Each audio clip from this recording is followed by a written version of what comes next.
how to unlock the Steam Community Marketplace. So it works like this. Once you open up Steam, if I hover over community, you can select market and you will see different listings here and what you have listed. So basically, if you want to unlock this, you will need to have made an order which is worth at least $5 in the last year, and it needs to be 7 days from the order date. So for example, if I order this game right now, then it's gonna need 7 days after I order it to verify my purchase. And as long as it is over $5, so currently this one's gonna be 14 euro, so that's gonna qualify. But if I was to purchase this, 7 days need to pass from the purchase date to verify my payment.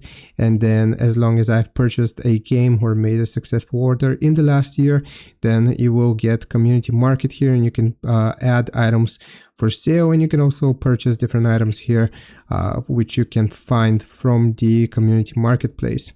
So I hope this video helps you out. Leave a like and subscribe, and I'll see you next time.